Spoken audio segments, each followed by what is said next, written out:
They want to sanction me $10,000 plus her attorney's fees for talking on. Oh, wait, no, I can do, because I have both sides of her screenshot, because the guy posted them all. Oh, yes.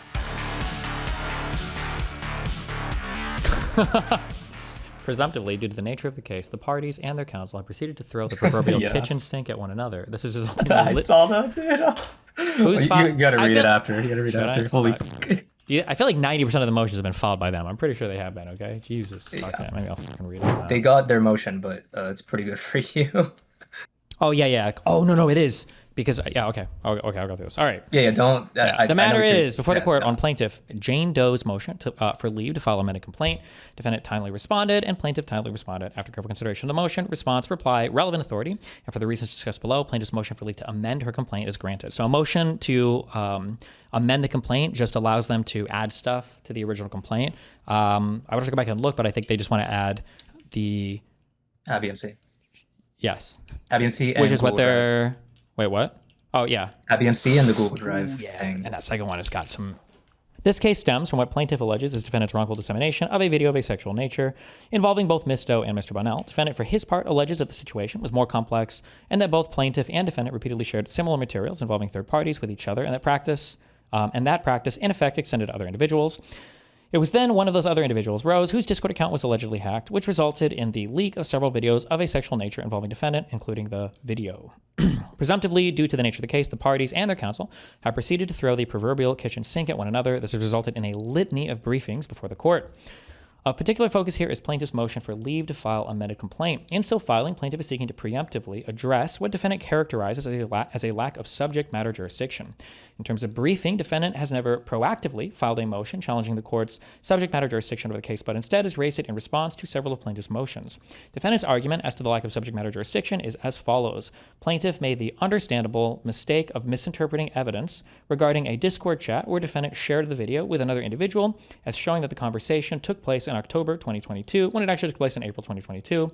The singular federal law under which plaintiff is claiming federal question subject matter jurisdiction, civil action relating to disclosure of intimate images, this 15 U.S.C. section 6851, or CARDI only went into effect on October 1st, 2022, and is not one that applies retroactively. Hence, says defendant, CARDI cannot be invoked here, and there is no remaining federal claim giving rise to this court's jurisdiction. So as I've said before, we don't have diversity jurisdiction. We're both in the same place. The proper venue, proper jurisdiction would be the Florida court. This federal law is the only thing that gives subject matter jurisdiction to allow it to be in federal court. And also all of the underlying things that she's trying to say before are unhinged and actually fucking stupid. So like they require like malicious intent. So this subject matter jurisdiction question is paramount. It's the most important question that we're addressing right now. Therefore, any amendment to the operative complaint would be futile for want of jurisdiction. In response, and though not conceding that such an understandable mistake took place, plaintiff now seeks to preemptively address any possible jurisdictional deficiency by amending her operative complaint to add allegations regarding the wider dissemination of the Google Drive, where defendant is alleged to have kept a trove of videographic material of a sexual nature, including the video. DE 107. This, in addition to a prior allegation from May 2025, the defendant also sent the video to ABMC. And because, says plaintiff, the Google Drive was consistently available to many individuals, and that availability continued through the period where CARDI took effect, CARDI indeed applies. This court has jurisdiction to hear the case, and amendment is not futile. Would be that's what they're saying. What? You understand what the judge is saying here? What do you mean? They're just laying out the arguments from both sides? Oh, kind of, yeah. Well, they're saying that it's true what plaintiff is saying. It is kind of so like. It doesn't matter if they amend the complaint because either it's just adding to the whether jurisdiction is there. Yeah. Wait, what? The judge is just walking through the plaintiff. The judge is summarizing what why the plaintiff wants to amend the complaint, right? Well, the last part they're agreeing with the plaintiff. They're granting it, right? Are they? And because, says plaintiff, the Google Drive is consistently available to many individuals, and that availability continued through the period where CARDI took effect, CARDI indeed applies. This court has jurisdiction over the case. The amendment is not futile. I don't know if the court's making a determination at that point. I think these are just claims of the plaintiff, right? They're going to get to it, but sure, they might. Yeah. Saying that, yeah. That would be a thing that we would fight on because the case law on that is like clearly cuts in our direction, and that would be a big maybe, change. But all they're saying is that the amendment isn't futile, so they're gonna get to it later. So keep reading. Oh, But they're sure. saying the amendment wouldn't be futile. At the so very it's least, fine I to mean, it amend would survive. It would survive the complaint, the pleading stage, right? Because you have to Exactly. assume it's true. That's true. Yes. Okay. Sure. So agreed insofar as it would prima facie make the case. It would survive, I guess, a motion to dismiss because it would satisfy the jurisdictional aspect. That's true. Sure. Okay. Applicable principles and law. The jurisdiction of federal courts. Federal courts are courts of limited jurisdiction, meaning they only have the power to provide a forum for some, not all disputes. Federal courts of limited subject matter jurisdiction. A district court can hear a case only if it has at least one of three types of subject matter jurisdiction: jurisdiction under a specific statutory grant, federal question jurisdiction pursuant to 28 U.S.C. 1331, or diversity jurisdiction pursuant to a federal court only has power. But the obligation at any time to inquire into jurisdiction whenever the possibility of jurisdiction does not exist arises. The court determines at any time that lack of subject matter jurisdiction, the court must dismiss the action. Okay. Amendments to pleadings. Federal Rules of Civil Procedure 15A governs amendments to pleadings. A party may amend any pleading once as a matter of right before a responsive pleading has been filed, or within 21 days after serving the pleading if no responsive pleading is allowed. In all other situations, the amending party must obtain written consent from the opposing party or leave of the court to amend the pleading. That's what they filed for, a motion to leave, right? The rule declares that leave to amend shall be freely given when justice so requires. If the underlying facts or circumstances relied upon by a plaintiff may be a proper subject of relief, he ought to be afforded an opportunity to test his claim on the merits. Sorry. Any amendments leading to a modification of the required pretrial scheduling order are subject to a good cause standard of scrutiny. That means that after the deadline for amending pleadings set forth, any scheduling order has passed. The party seeking the amendment must show good cause on why leave to amend the complaint should be granted. A district court need not allow an amendment where allowing the amendment would cause undue prejudice to the opposing party. Of course, the grant or denial of an opportunity to amend is within the discretion of the district court, but outright refusal to grant the leave without any justifying reason appearing for the denial is not an exercise of discretion. It is merely abuse of that discretion and inconsistent with the spirit of the federal rules. In the absence of any apparent or declared reason, the leave sought should, as the rules require, be freely given. Substantial reasons justifying a court's denial of a request for leave to amend include undue delay, bad faith, or dilatory, bad, maybe, motive on the part of the movement, and repeated failure to cure deficiencies by amendments previously allowed. Additionally, a district court may properly deny leave to amend when an amendment would be futile. When a district court denies the plaintiff leave to amend a complaint due to futility, the court is making the legal conclusion that the complaint as amended would necessarily fail. This determination is akin to a finding that the proposed amendment would not survive a motion to dismiss. Okay, analysis. All right. So here they're basically just saying that, like, basically as long as the plaintiff isn't like super jerking around or whatever, like you should generally be given the opportunity to amend your complaint at least one time. And if the stuff that they're trying to amend is true, then they should just let them amend it. Because if it's true, then it would be the subject matter jurisdiction. It would be. Kind of, yeah. You assume, yeah, it's assumed to be true, but if true, then sure, yeah. Amendments to pleadings. Wait, analysis. Question of whether we have subject matter jurisdiction is not so clear-cut as the parties would have us believe. Accordingly, each party accuses the other of not producing any evidence to support their respective claims as to when defendant disseminated the video and to whom. Despite defendant's lack of corroborating evidence for this contention, plaintiff has produced no admissible evidence to demonstrate otherwise. As to plaintiff's allegations that defendant transmitted the video to another individual, ABMC, after the effective date of the Cardi statute, defendant argues that ABMC should have testified at an earlier June 3rd, 2025 hearing before the court that touched on, among other issues, subject matter jurisdiction.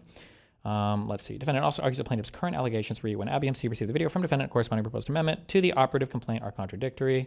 Compare. ABMC describes defendant as sharing a sexually explicit video of himself and the plaintiff via Google Drive link on November 3rd with sometime in March 2023. Bono began messaging with a fan. Was on the screen of course, true relationship about on multiple sexual including video through his Google Drive.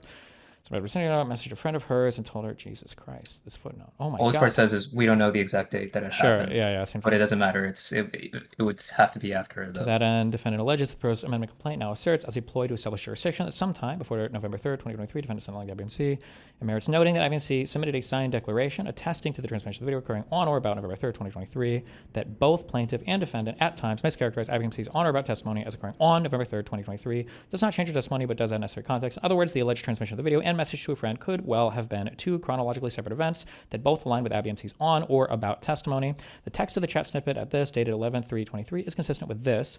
By the way, Jesse sends me sexy all the time, and he thinks, I don't know the girls in there, but I have videos of him fucking sharing on Pxie, like Lympheo. He just, say the alleged transmission of the video could indeed have taken place on or about November 3rd, 23, without making the allegations inherently incongruous. Wow, sure would be nice if they submitted like actual evidence here so we don't have to fucking debate so hard on the fucking dates here, but that'd be nice. Okay, defendant, for his part, leans on his declaration as the date formatting of the Discord chat primarily at issue. Plaintiff's mistake as to the Discord chat having occurred on October 4th, 2022 is understandable, and a screenshot of the transmission, the date of the communication, appears as 10/04/2022. However, the data is reflected using the European time zone, but Mr. Mendo's declaration then states that, based on information and belief, I haven't sent the video to anyone other than Rose. I certainly have not sent the video to anyone since I sent the video to Rose on April 9th, 2022. Attached here to his Pxie is a true and correct copy of my distribution dated April 9th, 2022, beginning at 8:06 p.m. on 2H2 exhibit because it is screenshot from Rose's other conversation. The date of the transmission is reflected on a European time since on page 2 of the exhibit.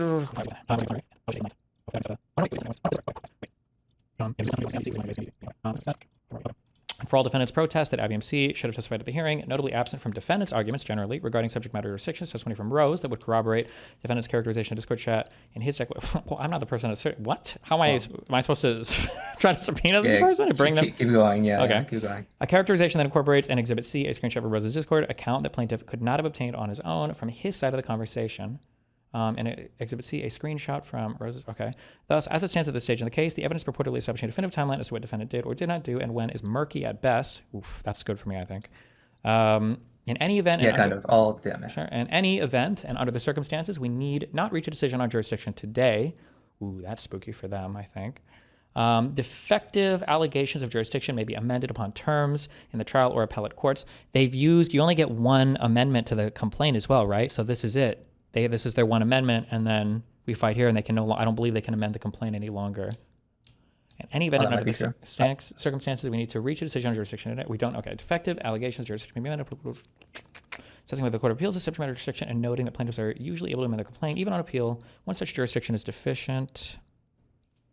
This provision, like... you know what I'm saying?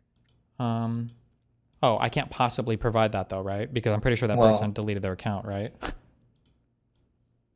Oh, no, wait. You know what? Wait, you getting it? Oh, wait, no, I can do... Because I have both sides of her screenshot, because the guy posted them all. Oh, yes. The judge doesn't understand that. Oh, that's so easy. Okay. Yep. Yeah. So that's it. That's done. Okay. So I just need. So now it's just the brain damage. It's just saying, hey, let's move because on what from he's this. saying, we can't move on from it yet, but let's. Yeah, but what he's saying is it would be nice if there was a screenshot from Rose's Discord account that plaintiff that I could not have obtained on my own. What the judge doesn't realize is that the screenshots are coming from her account, so I just need to post them from my side now, and then he'll have both sides of it. And you can see there is no discrepancy on the date there. Oh, okay. That's as it stands at this stage of the case. The evidence purportedly listed. Okay. In any event, and under the circumstances, we need not reach a decision. Okay, I've read this like 3 times. Court of Appeals is noting the plaintiffs this provision like Rule 15. Leave to amend should be freely granted when necessary to cure failure. At this juncture, we need to reach an answer to jurisdiction because even in plaintiffs' jurisdictional allegations, even if they were initially defective, the proper course in this instance would be to grant leave to amend. Based on the record before the court, there is nothing to suggest plaintiff's motion is the result of undue delay, dilatory motive, or is otherwise in bad faith for the amendment to... to take leave to amend the complaint, I think is probably true. Hopefully they don't say this on all of them, but okay. So you don't know. It is worth noting the plaintiff is incorrect that she timely filed her motion to amend, for which the deadline per was July 6th, 2025. That said, plaintiff filed on July 7th, 2025, and we are loath to consider that single day as undue delay or dilatory motive.